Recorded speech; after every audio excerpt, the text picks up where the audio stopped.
The invisible stalker.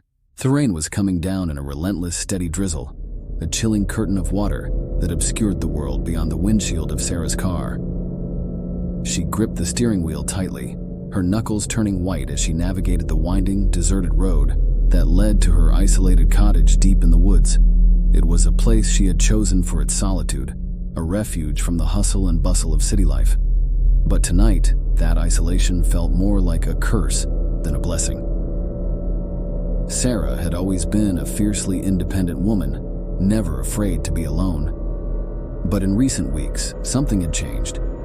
She had started to feel like she was being watched, that there was someone, or something, lurking in the shadows of the forest that surrounded her home. It began with small, seemingly innocent incidents, a rustling in the trees, a strange noise in the night. But as time passed, those incidents grew more sinister, more menacing. Tonight, as she made her way home from a late shift at the hospital, Sarah couldn't shake the feeling that she was being followed. She glanced in the rearview mirror, her heart pounding in her chest, but all she could see was the empty road, disappearing into the darkness behind her. She tried to tell herself that it was just her imagination playing tricks on her, that she was simply tired and on edge. But deep down, she knew that something was terribly wrong. The rain showed no sign of letting up, and the forest seemed to close in around her, the trees looming like ancient sentinels. Sarah's cottage was still a few miles away, and with every passing minute, her anxiety grew. She reached for her phone and dialed her friend Laura's number, her fingers trembling as she waited for her to pick up. "Hello?" Laura's voice came through the line, soft and groggy with sleep. "Laura, it's Sarah," she said, her voice quivering. "I think someone's following me. I'm almost home, but I'm scared." There was a moment of silence on the other end of the line, and then Laura's voice was filled with concern. "Sarah, are you sure? Maybe it's just your imagination. You've been under a lot of stress lately." Sarah took a deep breath, trying to calm herself. "I know it sounds crazy, but I've had this feeling for weeks now, and tonight it's worse than ever. Can you stay on the phone with me until I get home?" "Of course," Laura replied. "I'll stay with you as long as you need me to." With Laura's reassuring voice in her ear, Sarah continued driving, her eyes darting nervously from side to side as she scanned the darkened forest. The rain seemed to intensify, the sound of it drumming against the roof of the car like a sinister symphony.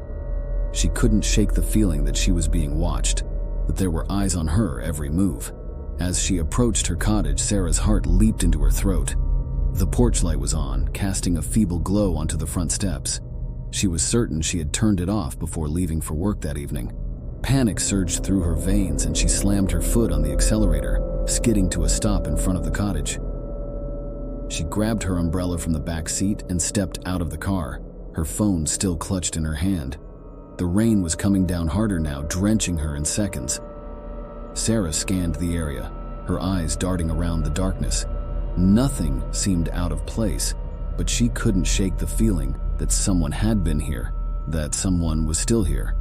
She made her way to the front door, her heart pounding in her chest, and fumbled for her keys. "Sarah, are you okay?"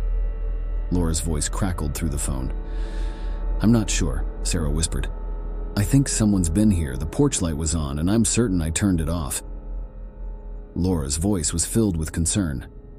"Do you want me to call the police?" Sarah hesitated for a moment, then shook her head. "No, not yet. Let me check inside first. Maybe I left it on by mistake." With trembling hands, Sarah unlocked the door and pushed it open slowly, her heart in her throat.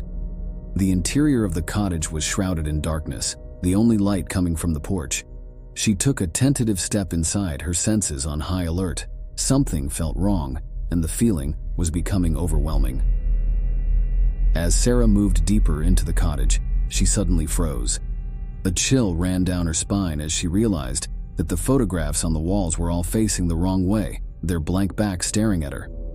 She had meticulously arranged them so that they showcased her favorite memories, and she knew she hadn't touched them since leaving for work. "Sarah, what's going on?" Laura's voice crackled in her ear. "I don't know," Sarah whispered, her voice barely audible. "But someone's been here. The photos on the walls, they're all turned around. Laura's voice was filled with alarm. "You need to leave right now and call the police. I'll stay on the line with you." Sarah nodded to herself out of pure anxiety, her heart pounding in her chest. She turned to leave the cottage, but as she did, she caught a glimpse of movement out of the corner of her eye. She spun around, her eyes wide with terror, and saw a shadowy figure standing in the doorway, a dark silhouette against the rain-soaked night. She screamed and dropped her phone, her voice echoing through the empty cottage. The figure stepped closer, and as Sarah's eyes adjusted to the dim light, she saw a face hidden beneath a hood, a mask of darkness that concealed the intruder's features. In their hand, they held a long, gleaming knife. With a surge of adrenaline, Sarah turned and bolted towards the back door, her heart pounding in her chest. The intruder gave chase, their heavy footsteps echoing through the cottage. Sarah's mind raced as she fumbled with the back door, her fingers shaking so violently that it felt like they would never obey her commands. Finally, the door swung open and she stumbled out into the rain-soaked night. Laura's voice came through the phone, filled with panic. "Sarah, what's happening? Are you okay?" "I'm outside," Sarah gasped, tears streaming down her face. "Someone was in the cottage. They had a knife. I don't know who they are." "Stay on the line with me," Laura said, her voice trembling. "I'm calling the police right now." As Sarah stood in the pouring rain, her heart pounding in her chest, she could hear the sirens in the distance, growing closer with each passing second. She watched as the police cars pulled up to her cottage, their lights flashing in the darkness. Officers poured out of the vehicles, their weapons drawn, ready to confront the intruder. But when they entered the cottage and searched every room, there was no sign of the intruder. The cottage was empty, save for the turned photographs and the sense of dread that hung in the air. The police took Sarah's statement and searched the surrounding woods, but they found no trace of the person who had been stalking her. They promised to increase patrols in the area and advised her to stay with a friend until they could apprehend the intruder.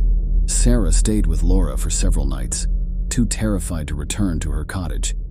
But even there, in the safety of her friend's home, she couldn't shake the feeling of being watched. The fear had taken hold of her and she couldn't escape the sense that the stalker was still out there, lurking in the shadows. Weeks turned into months, and Sarah's life became a living nightmare.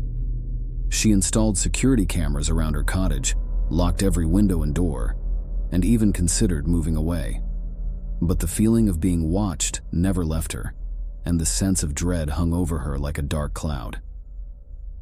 Then, one night, as Sarah lay in bed, the sound of rain tapping against the window, she heard a whisper in the darkness, a voice so soft it could have been a trick of her imagination. "Sarah!" She shot up in bed, her heart pounding in her chest.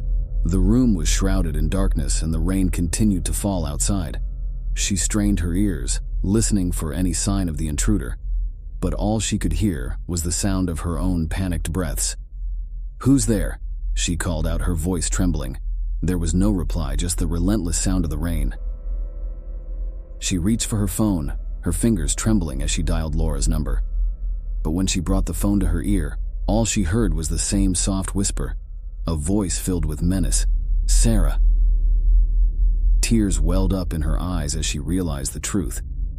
The stalker was still out there, still watching, still waiting. And no matter how hard she tried to escape, there was no running from the darkness that had taken hold of her life. As the rain continued to fall, Sarah huddled in her bed, her heart heavy with fear. She knew that the nightmare was far from over, that the stalker would never stop haunting her. And in the darkness of that stormy night, she realized that there was no escape from the relentless, unyielding terror of the one who watched her every move.